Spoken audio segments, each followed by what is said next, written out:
themselves for professions and jobs.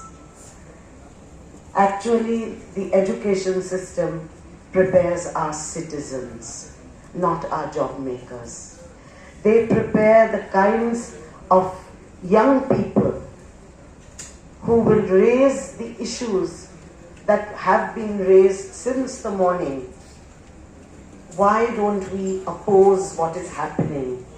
Why are we keeping quiet when people are being terrorized, when laws are not being followed, when institutions are collapsing? Why are we not hearing the protests that we expect to hear? Because that ability to protest, that ability to analyze a situation around you is what grows through the education system. And we have, unfortunately, neglected our education system for at least 40 or 50 years.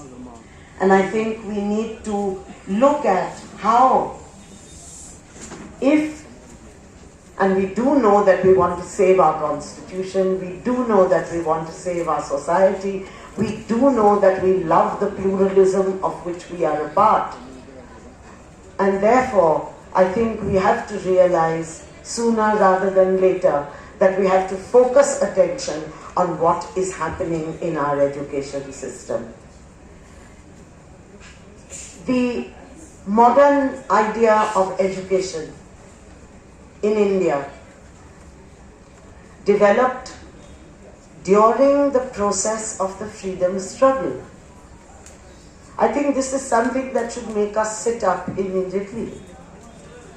Because this freedom struggle was when people were in struggle demanding their rights. Different sections of the people. It's not just that everybody got together and said we want to get rid of the British colonial rulers. No. Peasants were fighting for peasant rights. Women were fighting for women's rights.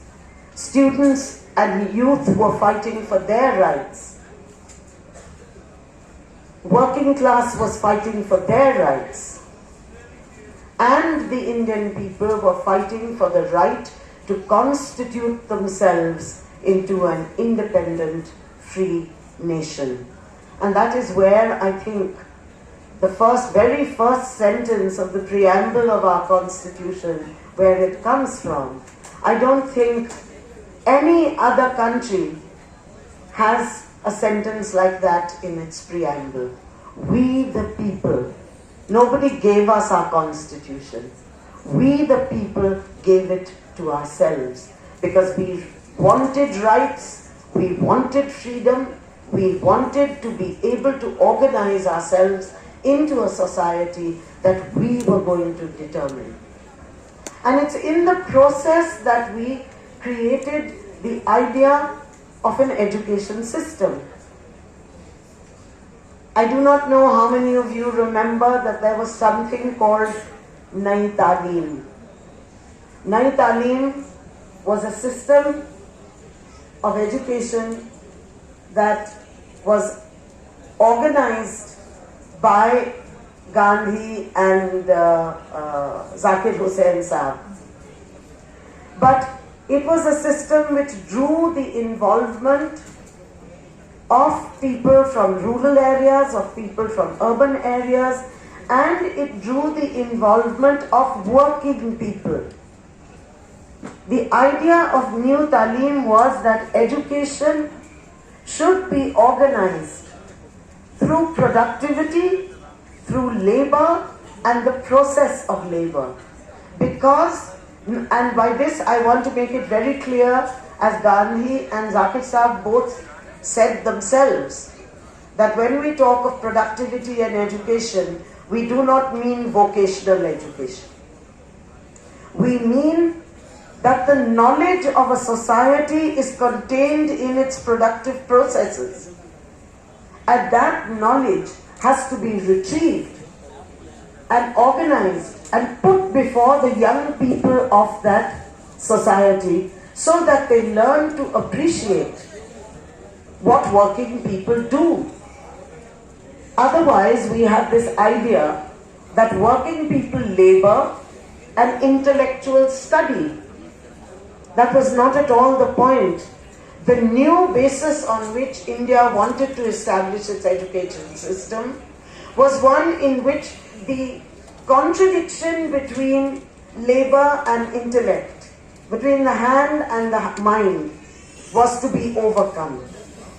And this was to be part of the process of learning to respect each other, irrespective of whether we were working with the hand or working with the mind, and to recognize that no hand works without the mind, that no mind works without the hand. So that whereas in fact these are very necessary features. At the same time, I want you to think of a very important person in the freedom struggle, a man who, like your martyrs, gave up his life for the freedom struggle. I want you to look at Bhagat Singh. Bhagat Singh was 23 years old when he went to the gallows.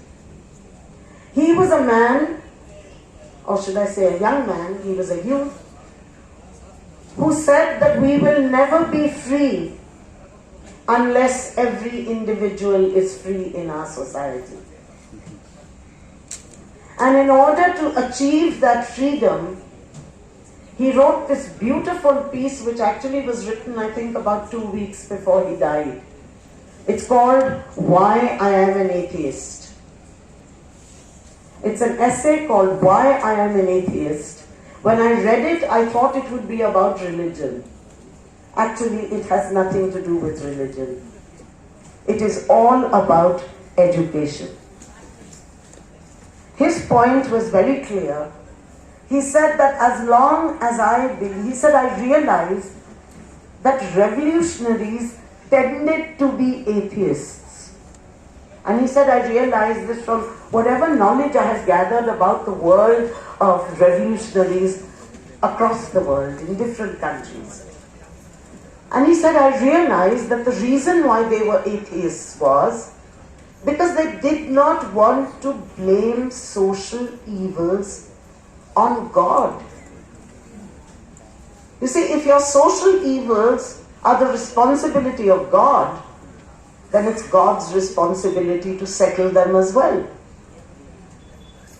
Whereas Bhagat Singh made it very clear. He said, what I see wrong in my society, I have to understand it as the work of human beings so that I can begin with my fellow human beings to correct these problems. It is, in fact, a very important, scientific, critical approach to society and to knowledge itself. And this is precisely, these two things which I have just mentioned, which were part of the freedom movement, are precisely what we have lost in the last 30, 40 years in our education system. There's a reason for this, to which I'll come. But I just want to mention for you another important text in our understanding of education, and that is the Kothari Commission report, which is called the Education Commission of 1966 to 68. Oh, sorry, 64 to 66. Sorry, it was published in 68. In that, Kothari points out, Dr. Kothari, who was the chairperson of that commission, he points out that one of the most important issues in education, which is also a very important it's an important truth about our own society, which is the plural character of the classroom. He said the whole point of a classroom, the whole point of an education system is that it has to be able to reflect the reality of the society in which we live, and it has to be able to critically analyze that society. Here, clearly the word critical is not only being used negatively. What I mean is it's both positive criticism as well as negative criticism. But if we are to understand what education is about, what schooling is about, why it is important to a society, why it is important to the members of a society, then we must see that our classrooms and our system of education is reflective of the social environment in which we live. The diversity of the classroom is what is crucial to developing the quality of questioning among students and to prevent rote learning among them. Because every student then brings his or her own experience and understanding into the classroom, and none of them are told that your experience is not important and your experience is not important. Here also, a very important feature which again we lost track of was that the mother tongue is the best medium of education. Even a 2-year-old speaks her mother tongue. Even a 3-year-old understands how the world around him, the trees, the leaves, the birds, the plants, how they can be understood in terms of the mother tongue. If you do not educate a child in the mother tongue, what happens the day chatter, chatter, chatter, chatter, chatter. Children never stop speaking. They never stop asking questions. It's always why, kyun, kaise. But you send a child to school, particularly to an English medium school, and you will find that the child ceases to ask questions. Because the child is now absorbing what is given to them by the teacher. They have no role to play. They feel their knowledge, which is in their mother tongue, is of no value. Only people who speak English are intelligent and educated. People who speak in the mother tongue are not. I know in undivided Andhra, Telugu was no medium of instruction for a long time. In the south there was this other great advantage that you had over the north, was that you had education in the mother tongue. But gradually the impact of what is being done at the central level is being felt now in the states as well. Because the moment you start centralizing the examination system, the admission system, the evaluation system, the moment you start centralizing all that, and now there's a lot of focus on the Central Board of Secondary Education. So the state boards are getting pushed aside, central boards are becoming dominant, and at the same time, our Indian languages, the mother tongues of the children, are being pushed aside, and English, which very frequently even the teachers do not understand, is becoming the medium of instruction now. It's no longer education, it's instruction. Students are being instructed in what is right and what is wrong. I remember asking a young boy who was 11 years old, "What did you study in school today?" And he told me, "Question answer." So I said, "Question answer on what?" He said, "That I don't know." But it was question answer. See, teachers had no option but to tell the students, because they don't have much time and they don't have much interest, they have large classrooms. So, what are they doing? They're telling the students, underline these lines, this is the answer to question 1. Underline these lines, this is the answer to question 2. And so on. This is not at all the idea of education that you developed at the time when you were actively struggling as a nation to create a new country and a new state. At that point, you wanted and were working for an education system that was to be, to involve all your young people and also to involve the process on which you were beginning, that is the process of defining yourself as a nation. Now, we didn't do that. There are several reasons for this. I can't go into many of them, but I think the failure to conduct land reforms played a very important role. The failure, consequently, to cope with the caste system played another very important role in our being unable to do this.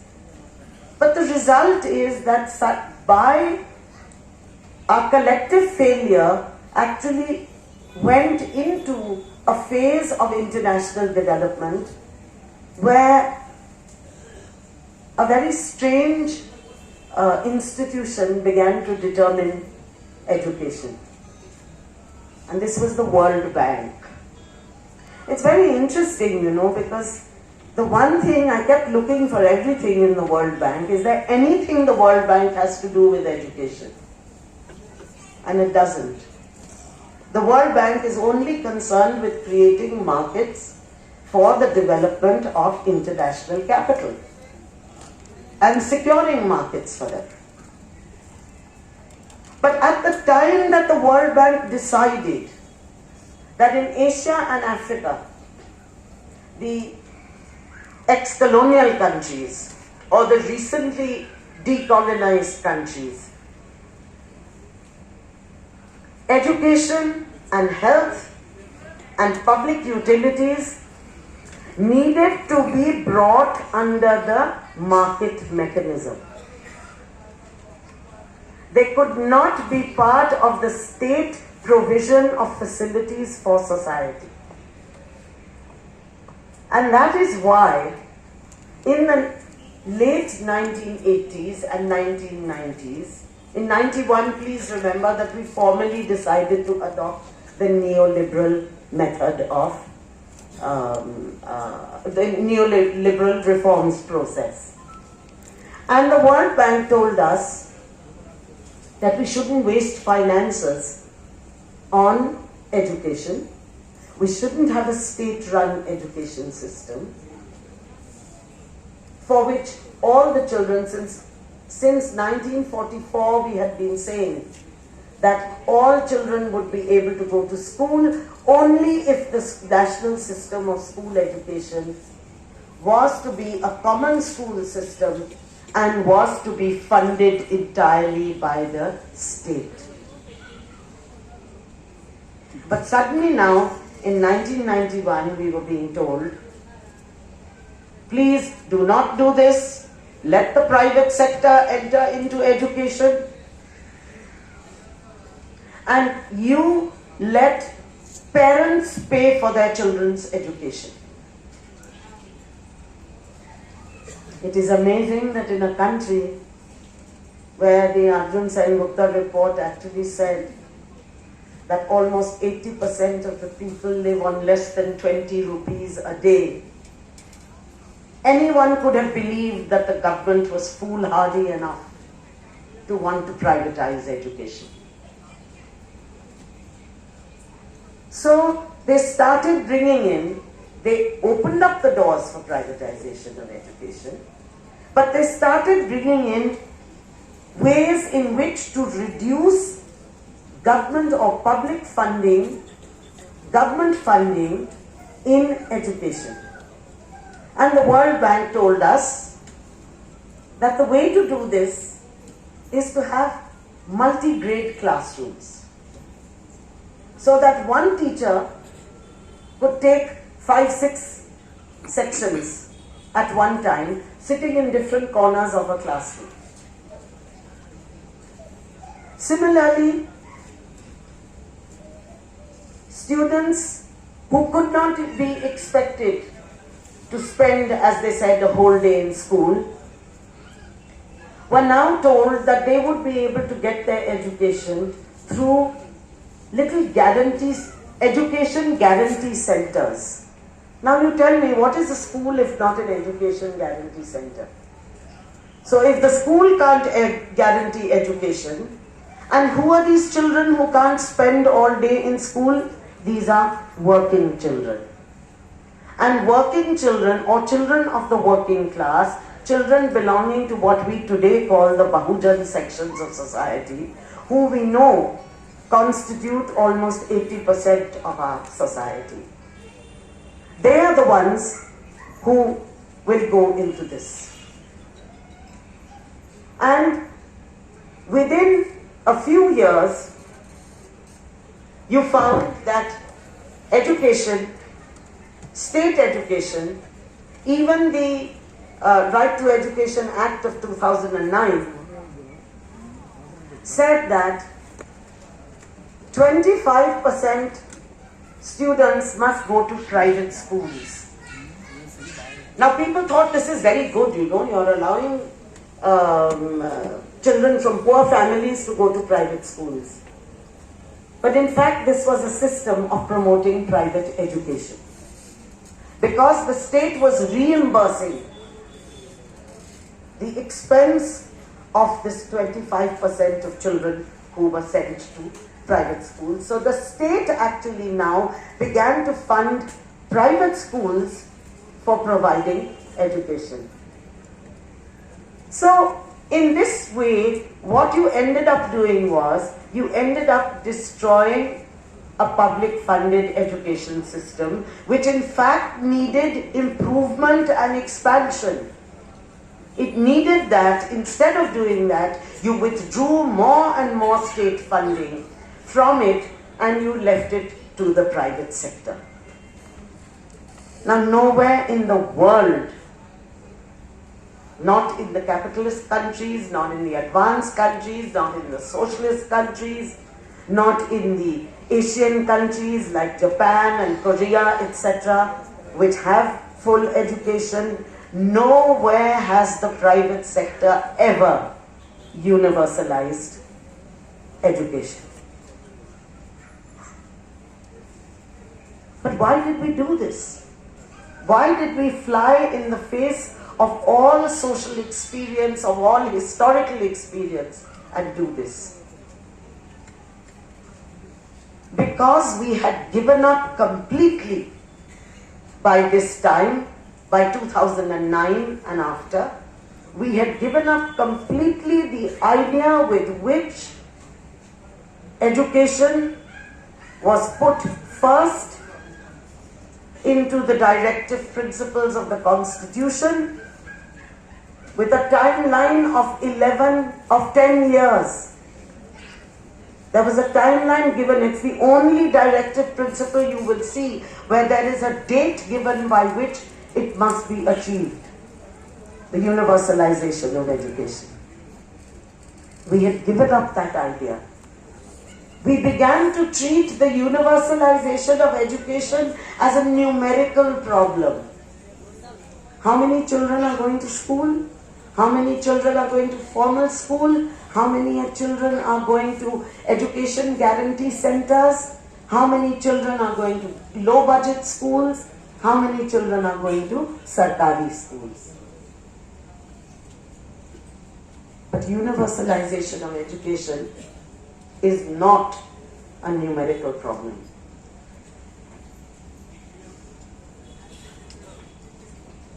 The universalization of education is a conception, is part of the conception of a society in which everybody, including every single child, has a right to demand from the state. Please notice the emphasis on the word right, and to demand from the state. Even a child has those rights. That was our conception of society when we were fighting for our freedom. And that was the idea of education that we were putting forward, that every child has the right to an education, a formal education, a good education, a quality education, not an elite education, but a quality education. Every child has that right. And the universalization of education, therefore, was not a numerical issue. It was an issue of a conception of the society that you wanted to build. That is why your education system is so closely linked to your constitution.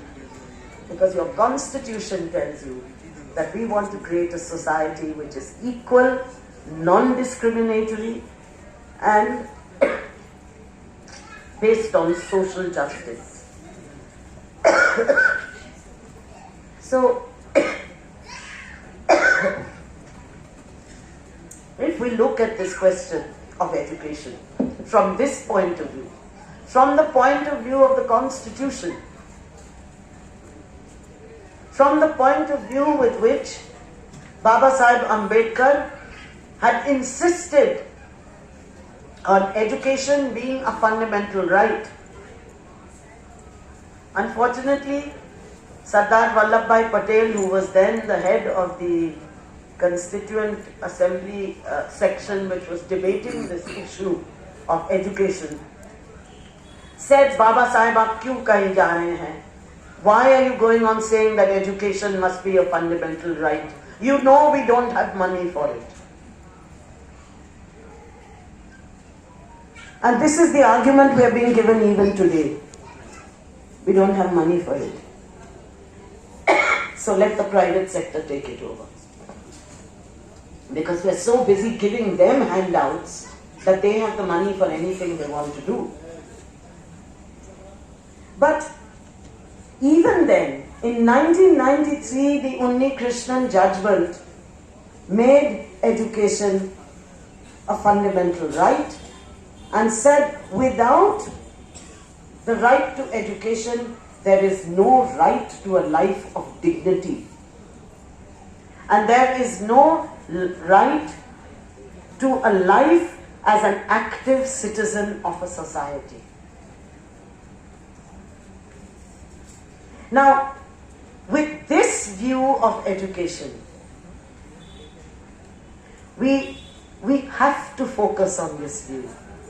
If we do not pull back our education system into this idea, if we ourselves start to believe that Ashoka University, where a student has to pay 11 lakhs a year, is a good university, and I wish my son or daughter could go to that university, then we are party to the destruction of our education system. We are party to it. We are saying that only those who can afford 11 lakhs a year can send their children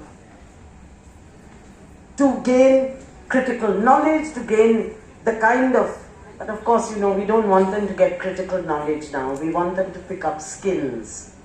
We want them to pick up skills so that they can get good jobs, get lots of money, and be subservient to the corporate, neoliberal, international market. That's the best that we can think of for them. So we have to fight for our education system. If we have to fight for our democracy, and if we have to fight to protect our constitution. Because our constitution can only be defended by young people who know what it is worth living in a society where we care for each other. Living in a society where everybody's opportunities matter. Not just what I can get or what my neighbor can get. And also, in order for our society to advance, it's not enough to sit there and say Vishwaguru, Vishwaguru. To say Vishwaguru and then to say that Shiv, the god Shiv, was the greatest cosmetic surgeon of all time is absurd. We cannot live with these absurdities anymore. We have to realize we have to fight for our education system if we want to fight for our constitution. Because only those who are equipped with the ability to think critically, only those people will be able to defend the rights of the members of their society. Only those people will be able to be true citizens of an independent and sovereign nation. If you don't have that, and if everyone is simply scrambling to see how they can get one step ahead of the person behind them, then we are not going to be able to do anything with our society. We are only going to be good for nothing, cogs in the technocratic machine. Because if our knowledge is only restricted to that which is required in practice for a job, for getting one's livelihood. Yes, of course, getting one's livelihood is important. But getting one's livelihood in a society that is worth living in is equally important. I don't need to say this. Arifa has said so much earlier, as has Harsh this morning. And many of the people, I could understand part of what was being said by many of our other speakers. But it is important for us to live in a society where we can live with dignity. That is part of education. That is part of living a constitutional life. That is part of living a life in which the law matters. It is not a society in which mob lynching occurs. It is not a society in which a 500-year-old mosque is demolished. It is not a society in which people claim that only they have the right to perform prayers and nobody else does. It is not a society in which Staines and his 2 young sons were burnt to death. You see, we forget. Today the focus is on the Muslims. And we feel, okay, maybe it's horrible, but, maybe I'll be safe. If you have a regime which treats its own citizens like this, more than 16% of our population is Muslim. Add another 2% Christians. And if we go further and add our Dalits and the lower castes, you will find that close to 57% of your population is in danger, under threat. So it's merely a matter of time before which each one of us is going to be subjected to the same anti-democratic, vicious regime. In my city, which is the national capital of this country, I cannot demonstrate in defense of the Palestinians. I cannot demonstrate in support of women wrestlers who have brought medals for our country. We cannot do that. It is not permitted. Lakhs of farmers are sitting on the borders of Delhi. What democracy? What constitution? What law? When a lynching takes place, I would have thought that there would be an uproar. I still remember when the Babri Masjid was demolished, there was a rally outside the Red Fort and there were lakhs of people in it. And they waited till 6 o'clock in the evening for Lalu Prasad Yadav to speak. Today, the media, we don't know what they're telling us. They're telling us about Ambani's son's pre-wedding, instead of telling us about what is happening to Muslims who are praying in Haryana, what is happening to farmers who are sitting on the borders of Delhi.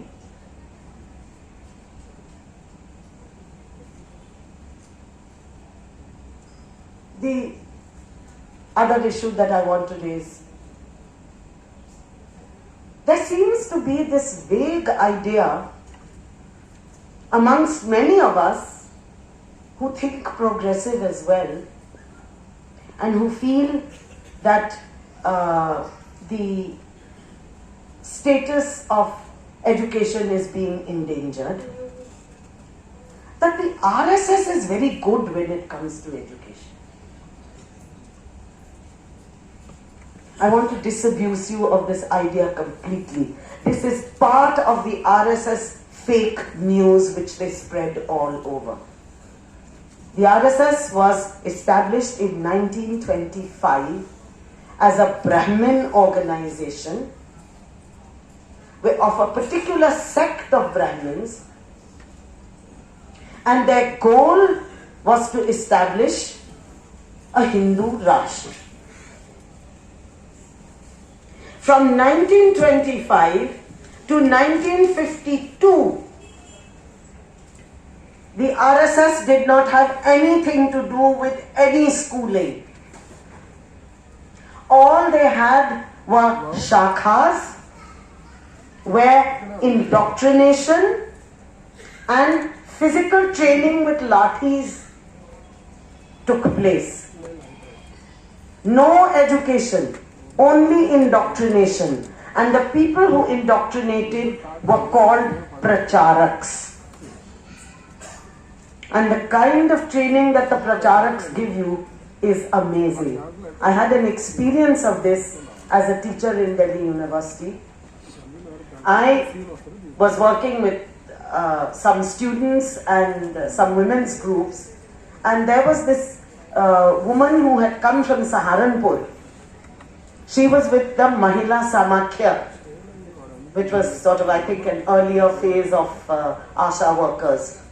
She was working with them, and we were to meet this boy who was a first-year student, English honours student of Hindu college, which means clearly that he came from an elite family and came from a well-to-do family. The lady from Samakhya, Mahila Samakhya, told me that, you know, we have played a very important role in making sure that there are no Hindu-Muslim problems in Saharanpur, in our area, in our villages there. Because when a mosque was to be built, the Maulvi and I stood together to see that the blood of a cow was not sprinkled in the foundations of the mosque. I said, blood of a cow in the foundations of a mosque? So he said, yes, don't you know, when they build a mosque, they cut a cow and they put its blood in the foundation. And, you know, I was stunned. I thought, but you know, there's this lady from some village outside of Saharanpur. And then suddenly this young man, who's from first year English Honours Hindu College, Delhi University, he leans towards me and says, "But ma'am, isn't that the case? Isn't that the case?" You see, the same lies is spread by word of mouth. At least it used to be spread by word of mouth. Today it's spread by word of mouth and social media. And now through our main channels. Many of our channels are doing the same thing. So this is their system of indoctrination. I mean, one could not even believe that anybody would actually give countenance to something like this. But they believe it, and it's spread. And because they keep telling you this, and they're telling you this from the time you're little, this becomes their method of indoctrinating young minds into the viciousness of communalism.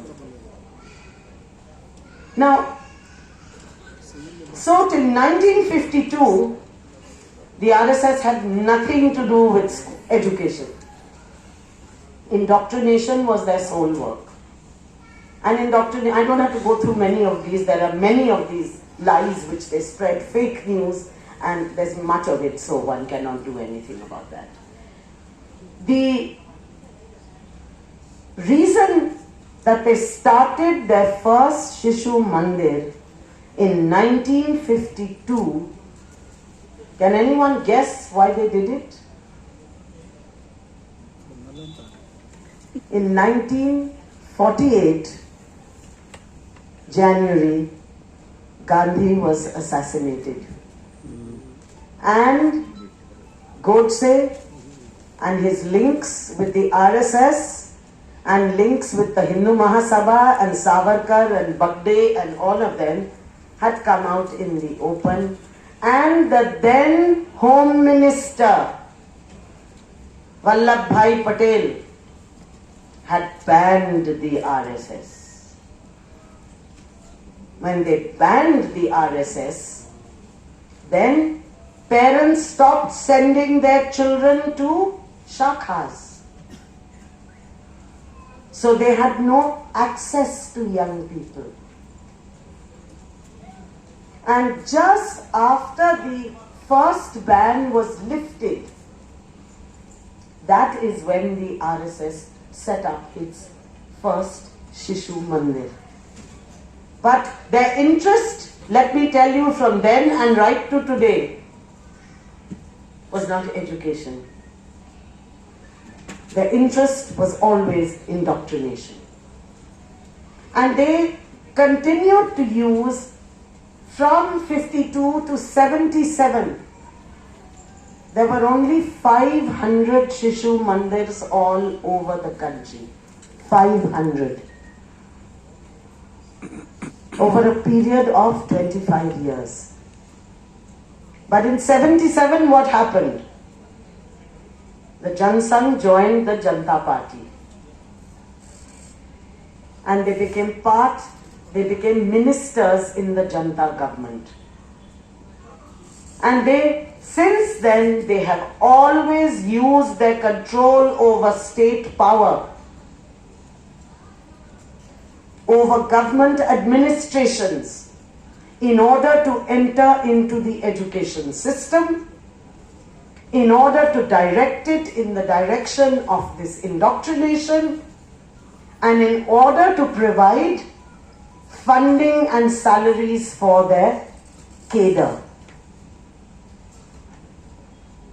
And within a period of 20 years, they went to 20,000, 50,000 schools. Now they claim that they're the biggest NGO of all schools. But they're no NGO. Nor do they have anything to do with schools. Nor do they have anything to do with education. This is a fascist organization. And we should not be afraid to call it that. They do not allow women into their organization. They do not allow women to have an independent role in society. They do not allow Dalits. They do not allow OBCs, except at election time is the only time they call out to them, as they call out to the Pasmanda Muslims. Otherwise, they are only concerned with pulling cadre out of these schools that they run, with putting their syllabus into the curriculum framework of the schools which they ran in the states. They did a lot of this at the time when in Madhya Pradesh and so on, when in Rajasthan, Madhya Pradesh, when they were running these governments. So we must recognize this is a political organization. It's not education. It is not cultural. It is a political organization, and its politics is fascist.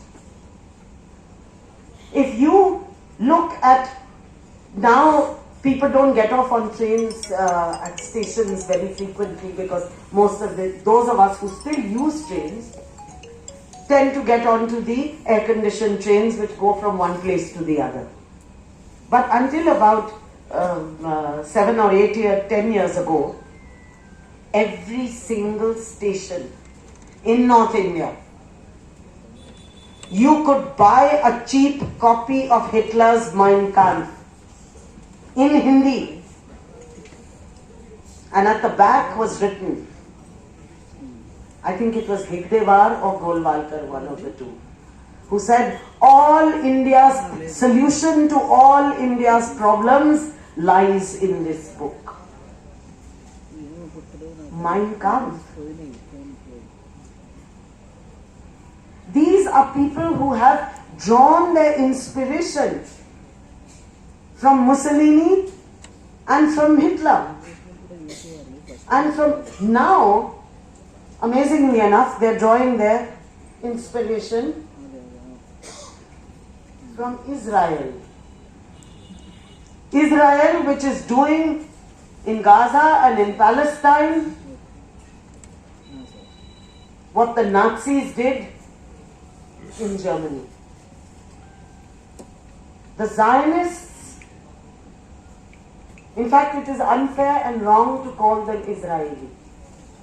They are Zionists. These Zionists have come from all of Europe. Almost, I think not less than 10% of them are from Palestine.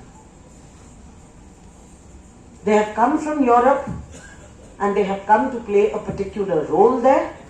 We don't need to go into that right now.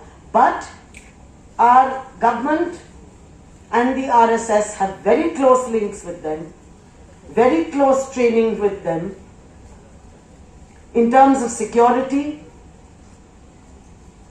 they are very supportive of them, and they are playing a very important role. They are also sending our workers now, because they can't provide jobs for them here. They're telling them go to Israel and work there. But let us look a little more at the RSS. So we have seen that it is a political organization. It is not a cultural organization. It's a political organization which draws its inspiration not from ancient India or its civilization. It draws its inspiration from 20th century European fascism. They are not asking for a return even to ancient Indian philosophical systems, because they would not know what to do with Charvak materialism. They would not know what to do with Sankhya, Vaisheshika materialisms. realisms. They would not know what to do with them. They would not know what to do with the variety of philosophical ways of thinking. They would not know what to do with medieval monotheisms. They would not know what to do with the Sufi Bhakti traditions. And still less would they know what to do with the languages, the Prakrit knowledge, the Pali languages, the literature of those regions. They would not know what to do with the literature in the languages of the Indian subcontinent, which is so diverse, so diverse. They would not know what to do with that. What they want is a return to Brahminism, as in 1925. They hope in 2025 to have a return to Brahminism. They hope to have a return to Sanskrit knowledge. We all know, however great the knowledge of Sanskrit may have been, it was not accessible to 99% of the Indian people. It was not accessible.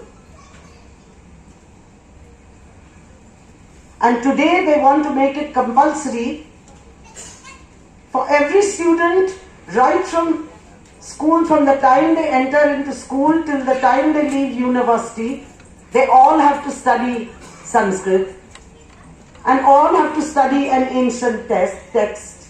They can't quite make up their minds which ancient text. Sometimes they say Bhagavad Gita, sometimes they say something else. But this is not a meaningful education for anybody.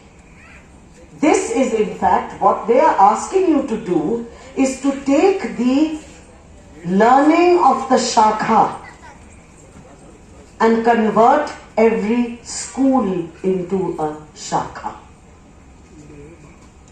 But of course you can't have trained teachers taking classes. So who's going to be taking the classes? The classes are going to be taken by volunteers. Now we all know the word volunteer, when you translate it into Hindi, is Swayam Sevak. So the Rashtriya Swayam Sevaks are the ones who are going to do the teaching. And of course, there is not going to be any evaluation of what they are teaching, nor are the marks going to be attached to the syllabus that they are studying. But every student will have to have this class, in which they will be taught the ideology of the Shakha. In fact, in Assam, it is so interesting, they don't even attempt to cover their tracks. The brother of the present Chief Minister of Assam, Hemanta Biswa Sarma, his brother, who is neither trained nor an educationist, has been appointed Professor of Practice in Assam University, and he is going to take these classes in Indian knowledge systems with the students of Assam University. Now he's the only one that it's already come out, and he's the brother of the Chief Minister. How much more obvious can you become? But there must be lots of them at every level. And they want you to believe. They want you to believe that this alone, what the Shakha, the training the Shakha gives you, is the training of ancient civilization of India. There was nothing else. This was the authentic training, and we are giving you that. This is in fact completely ahistorical. It's again fake information. But because they have control over the state machinery, they are able to introduce this. You need to refer to a text which they have called Indian Knowledge Systems. This is a supplement to the National Education Policy. And that tells you all this fake news about Indian knowledge systems and who are going to be teaching these Indian knowledge systems and how they are going to be taught and how the training of the Shakha is going to be done at state expense through the education system. This is the most dangerous and vicious threat which faces our country and our constitution. If we are to save this country and save this constitution, then we have to save our education system from falling into the lap of the RSS and into believing that the RSS is in any way a cultural or an educational organization. It is not. It is a political organization, and its politics is the politics of disruption.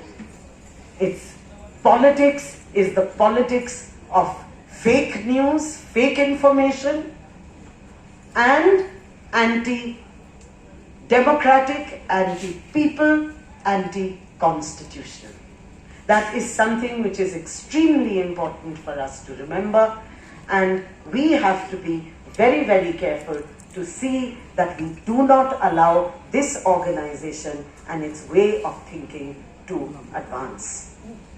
Thank you.